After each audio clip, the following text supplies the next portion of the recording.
নমস্কার, আমি চন্দ্রিকা। গ্রিনওয়ার্ল্ড চ্যানেলে আপনাদের স্বাগত। আজকে গল্প পাঠে থাকছে শ্রী রবীন্দ্রনাথ ঠাকুরের গল্পগুচ্ছ থেকে নেওয়া ছোট গল্প ত্যাগ। সমাজে তখন জাতপাতের কুপ্রভাব যে কি ভীষণভাবে বিস্তার করেছিল তার উপরে এই গল্পটি লেখা। এই গল্পের নায়ক কি শেষ পর্যন্ত পারবে এই জাতপাতের কুপ্রথা ভেঙে বেরোতে? সে কি তার স্ত্রীকে পুনরায় গ্রহণ করতে পারবে? তা জানতে হলে এই গল্পটি শুনুন। আর এই গল্পটি যদি আপনাদের ভালো লাগে তাহলে পাশে থাকবেন নিত্য নতুন গল্প শোনার জন্য। তাহলে আজকের গল্পটি শুরু করা যাক। ফাল্গুনের প্রথম পূর্ণিমায় আম্রমুকুলের গন্ধ লইয়া নববসন্তের বাতাস বহিতেছে। পুষ্করিণী তীরের একটি পুরাতন লিচু গাছের ঘন পল্লবের মধ্য হইতে একটি নিদ্রাহীন অশান্ত পাপিয়ার গান মুখুজ্জেদের বাড়ির একটি নিদ্রাহীন শয়নগৃহের মধ্যে গিয়া প্রবেশ করিতেছে। হেমন্ত কিছু চঞ্চলভাবে কখনো তার স্ত্রীর কেশগুচ্ছ চুল খোপা হইতে বিশ্লিষ্ট করিয়া লইয়া আঙুলে জড়াইতেছে, কখনো তাহার বালাতে চুড়িতে সংঘাত করিয়া ঠুং ঠুং শব্দ করিতেছে, কখনো তাহার মাথায় ফুলের মালাটা টানিয়া স্বস্থানচ্যুত করিয়া তাহার মুখের উপর আনিয়া ফেলিতেছে। সন্ধ্যাবেলাকার নিস্তব্ধ ফুলের গাছটিকে সচেতন করিয়া তুলিবার জন্য বাতাস যেমন একবার এপাশ হইতে একবার ওপাশ হইতে একটু আধটু নাড়াচাড়া করিতে থাকে, হেমন্তের কতকটা সেই ভাব। কিন্তু কুসুমের সম্মুখের চন্দ্রালোক প্লাবিত অসীম শূন্যের মধ্যে দুই নেত্রকে নিমগ্ন করিয়া দিয়া স্থির হইয়া বসিয়া আছে। স্বামীর চাঞ্চল্য তাহাকে স্পর্শ করিয়া প্রতিহত হইয়া ফিরিয়া যাইতেছে। অবশেষে হেমন্ত কিছু অধীরভাবে কুসুমের দুই হাত নাড়া দিয়া বলিল, কুসুম, তুমি আছো কোথায়? তোমাকে যেন একটা মস্ত দূরবীন করিয়া বিস্তর ঠাহর করিয়া বিন্দুমাত্র দেখিয়া যাইবে, এমনই দূরে গিয়ে পড়িয়াছ। আমার ইচ্ছা তুমি আজ একটু কাছাকাছি এসো, দেখো দেখি কেমন চমৎকার রাত্রি। কুসুম শূন্য হইতে মুখ ফিরাইয়া লইয়া স্বামীর মুখের দিকে রাখিয়া কহিল, এই জ্যোৎস্না রাত্রি, এই বসন্তকাল সমস্ত এই মুহূর্তে মিথ্যা হইয়া ভাঙিয়া যাইতে পারে এমন একটা মন্ত্র আমি জানি। হেমন্ত বলিল, যদি জানো তো সেটা উচ্চারণ করিয়া কাজ নাই, বরং এমন যদি কোনো মন্ত্র জানা থাকে যাহাতে সপ্তাহের মধ্যে 3-4 রবিবার আসে, কিংবা রাত্রি বিকাল 5টা পর্যন্ত 5:30 পর্যন্ত টিকিয়া যায়, তো তাহা শুনিতে রাজি আছি। বলিয়া কুসুমকে আর একটু টানিয়া লইতে চেষ্টা করিল। কুসুম সে আলিঙ্গন পাশে ধরা না দিয়া কহিল, আমার মৃত্যুকালে তোমাকে যে কথাটা বলিব মনে করিয়াছিলাম, আজ তাহা বলিতে ইচ্ছা করিতেছে। আজ মনে হইতেছে তুমি আমাকে যত শাস্তি দাও না কেন আমি বহন করিতে পারিব। শাস্তি সম্বন্ধে জয়দেব হইতে শ্লোক আওড়াইয়া হেমন্ত একটা রসিকতা করিবার উদ্যোগ করিতেছিল, এমন সময় শোনা গেল একটা ক্রুদ্ধ চটি জুতার চটাচট শব্দ নিকটবর্তী হইতেছে। হেমন্তের পিতা হরিহর মুখুজ্জের পরিচিত পদশব্দ। হেমন্ত শশব্যস্ত হইয়া উঠিল। হরিহর দ্বারের নিকটে আসিয়া ক্রুদ্ধ গর্জনে কহিল, হেমন্ত, বউকে এখনই বাড়ি হইতে দূর করিয়া দাও। হেমন্ত স্ত্রীর মুখের দিকে চাহিল। স্ত্রী কিছুই প্রকাশ করিল না, কেবল দুই হাতের মধ্যে কাতরে মুখ লুকাইয়া আপনার সমস্ত বল এবং ইচ্ছা দিয়া আপনাকে যেন লুপ্ত করিয়া দিতে চেষ্টা করিল। দক্ষিণে বাতাসে পাপিয়ার স্বর ঘরে প্রবেশ করিতে লাগিল, কাহারও কানে গেল না। পৃথিবী এমন অসীম সুন্দর, অথচ এত সহজেই সমস্ত বিকল হইয়া যায়। হেমন্ত বাহির হইতে ফিরিয়া আসিয়া স্ত্রীকে জিজ্ঞাসা করিল, সত্য কি? স্ত্রী কহিল, সত্য। এতদিন বলো নাই কেন? অনেকবার বলিতে চেষ্টা করিয়াছি, বলিতে পারি নাই, আমি বড় পাপিষ্ঠা। তবে আজ সমস্ত খুলিয়া বলো। কুসুম গম্ভীর দৃঢ় স্বরে সমস্ত বলিয়া গেল, যেন অটল চরণে ধীরগতিতে আগুনের মধ্যে দিয়া চলিয়া গেল। কতখানি দগ্ধ হইতেছিল কেহ বুঝিতে পারিল না। সমস্ত শুনিয়া হেমন্ত উঠিয়া গেল। কুসুম বুঝিল যে স্বামী চলিয়া গেল, সে স্বামীকে আর ফিরিয়া পাইবে না। কিছু আশ্চর্য মনে হইল না। এ ঘটনাও যেমন অন্যান্য দৈনিক ঘটনার মতো অত্যন্ত সহজভাবে উপস্থিত হইল, মনের মধ্যে এমন একটা শুষ্ক অসারতার সঞ্চয় হইল। কেবল পৃথিবীকে এবং ভালোবাসাকে আগাগোড়া মিথ্যা এবং শূন্য বলিয়া মনে হইল।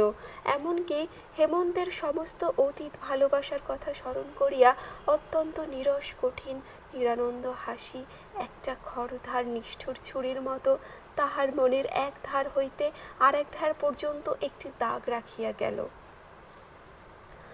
বোধ করি সে ভাবিল, যে ভালোবাসাকে এতখানি বলিয়া মনে হয়, এত আদর, এত গাঢ়তা, যাহার তিলমাত্র বিচ্ছেদ এমন মর্মান্তিক, যাহার মুহূর্ত মাত্র মিলন এমন নিবিড় আনন্দময়, যাহাকে অসীম অনন্ত বলিয়া মনে হয়, জন্ম জন্মান্তরেও যাহার অবসান কল্পনা করা যায় না, সেই ভালোবাসা এইটুকুর উপর নির্ভর।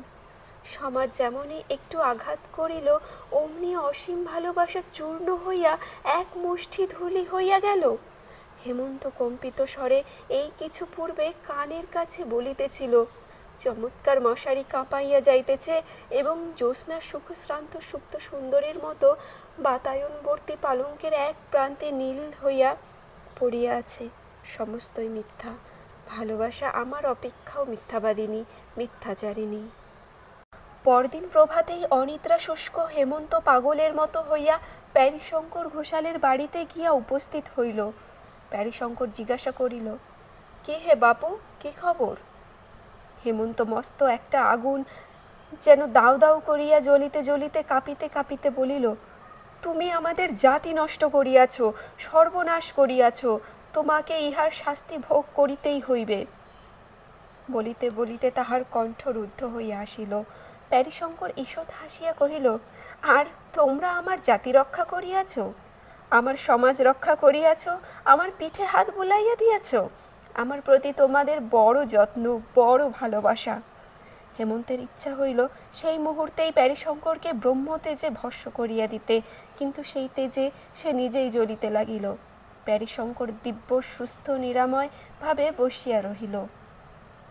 হেমন্ত ভগ্নকণ্ঠে বলিল, আমি তোমার কি করিয়াছিলাম?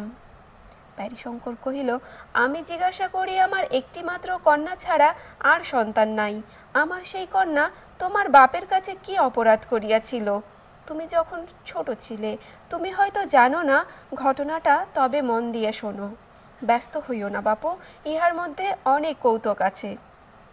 আমার জামাতা নবকান্ত আমার কন্যার গহনা চুরি করিয়া যখন পলাইয়া বিলাতে গেল, তখন তুমি শিশু ছিলে।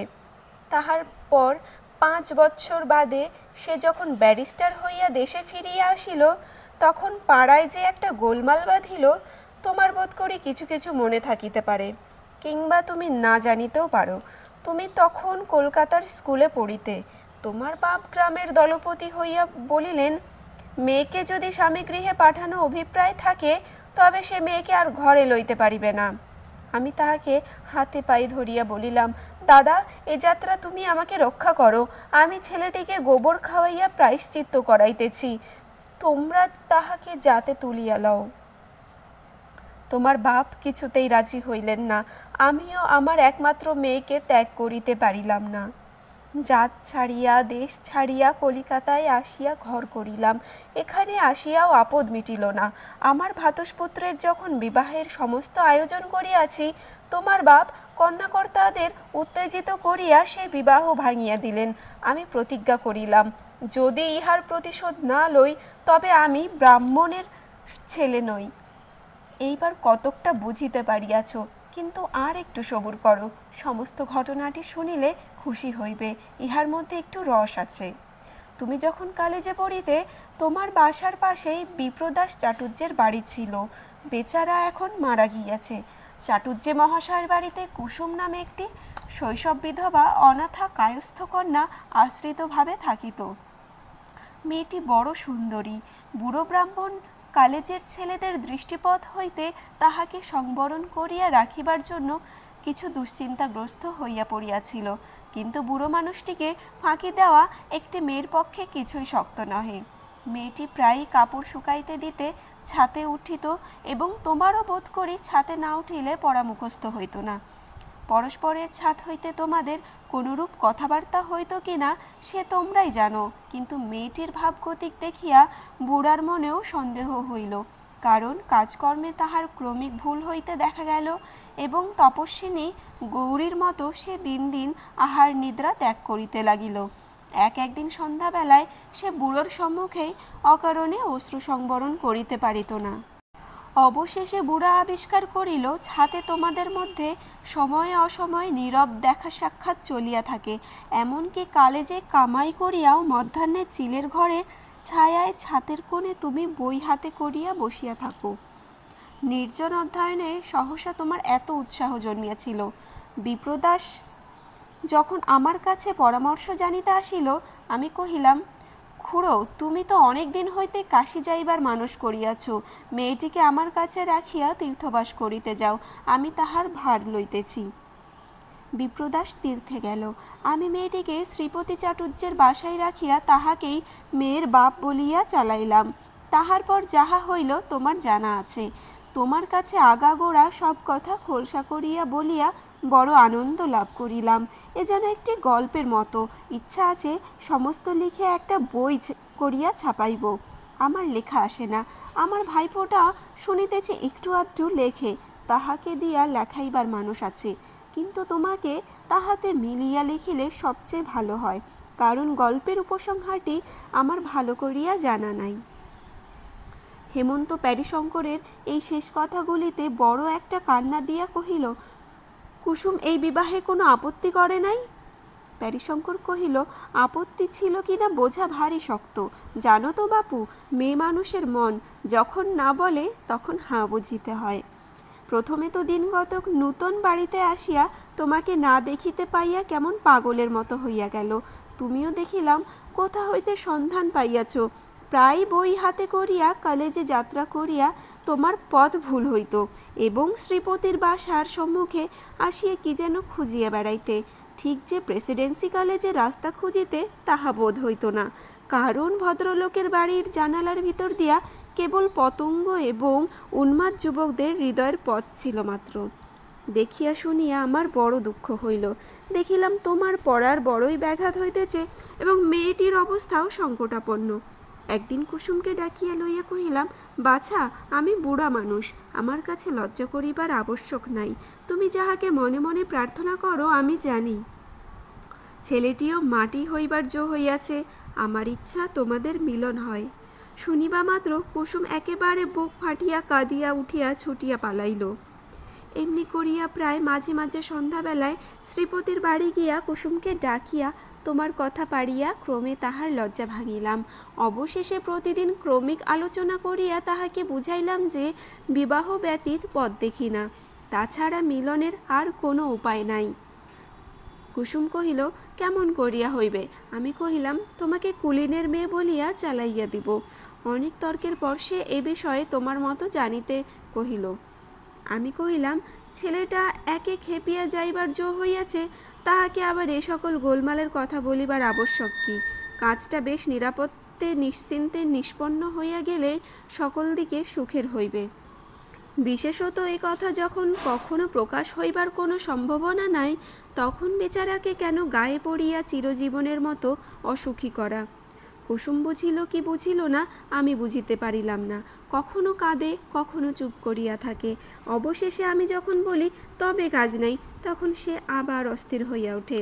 এইরূপ অবস্থায় শ্রীপতিকে দিয়া তোমাকে বিবাহের প্রস্তাব পাঠাই।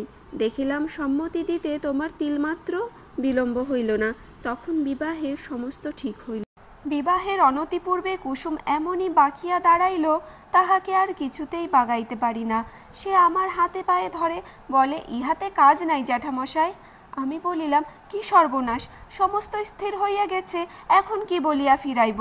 কুসুম বলে, তুমি রাষ্ট্র করিয়া দাও, আমার হঠাৎ মৃত্যু হইয়াছে, আমাকে এখান হইতে কোথাও পাঠাইয়া দাও। আমি বলিলাম, তাহা হইলে ছেলেটির কি দশা হইবে? তাহার বহুদিনের আশা কাল পূর্ণ হইবে বলিয়া সে স্বর্গে চড়িয়া বসিয়াছে। আজ আমি হঠাৎ তাহাকে তোমার মৃত্যু সংবাদ পাঠাইব? আবার তাহার পরদিন তোমাকে তাহার মৃত্যু সংবাদ পাঠাইতে হইবে এবং সেই দিন সন্ধ্যাবেলায় আমার কাছে তোমার মৃত্যু সংবাদ আসিবে।